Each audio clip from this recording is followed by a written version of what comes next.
జై బీసీ, జై తెలంగాణ.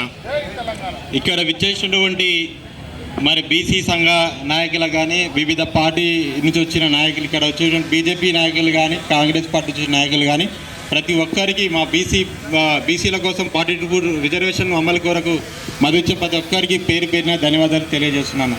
ఈరోజు అందరూ అంటారు కేంద్రంలో బీజేపీ పార్టీ ఏమంటారు మేము కూడా బీసీల మద్దతుని వాళ్ళు చెప్తున్నారు.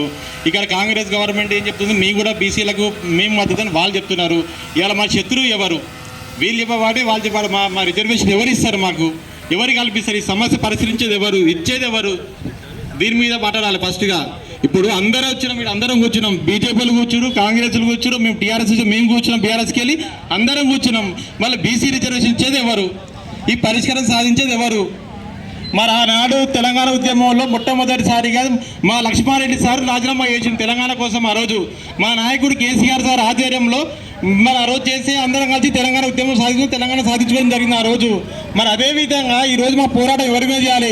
కేంద్రంలో బీజేపీ మీద పోరాటం చేయాలా, రాష్ట్రంలో కాంగ్రెస్ మీద పోరాటం చేయాలా? మేము మరి గతంలో రిజర్వేషన్ తీసుకుంటే 50%కు క్యాబ్ మూసామని చెప్పిరయ్యా మాకు. మరి 50% అంటే దేనికి ఇచ్చారు? 29% బీసీలకు ఇచ్చారు. తర్వాత ఎస్సీలకు 15% అని, ఎస్టీలకు 6% ఇచ్చారు. మరి ఇచ్చిన బీసీలో వచ్చేసి బీసీఏకి వచ్చేసి 8% అంట. దీనిలో 56 కులాలు ఉంటాయి, వీళ్ళకి 8%. బీసీబీలో ఒక వాళ్ళకి ఎంత 10%, దీంట్లో ఒక 28 కులాలు ఉంటాయి. బీసీసీలో 1% ఉంటుంది. దీంట్లో అందరు పైన దీంట్లో క్రిస్టియన్స్ ఉంటారు. బీసీడీలో వచ్చేసేసి వినుడనా బీసీడీలో వచ్చేసి 8%, దీనిలో 46 కులాలు ఉంటాయి. తర్వాత బీసీఏ వచ్చేసి ముస్లిమ్స్ ఉంటారు, వీళ్ళకి 4%, వీళ్ళకు 14 కులాలు ఉంటాయి.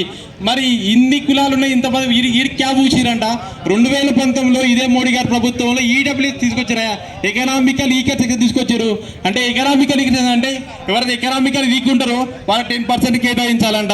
ఎంత దారుణం అంటే బీసీల గొంతు కోసి రిజర్వేషన్ తీసుకొచ్చి.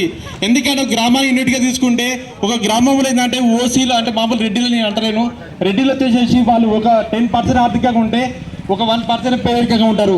ఆ పేదరికం ఉన్న 1%కి 10% రిజర్వేషన్. ఇంత అన్యాయం ఉంటుందా? బీసీలకు అన్యాయం చేస్తారు ఇంతగానం? ఇంత ఘోరం ఉంటుందా? ఎవరు మాట్లాడలేకనే కదా ఈ విషయం మీద.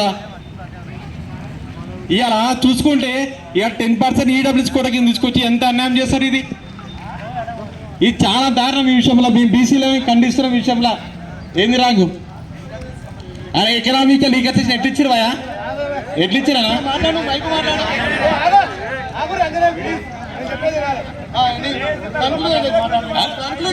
అవును, అరే చెప్పేనా మీ మాటలు. ఈడబ్ల్యూఎస్ కోట కింద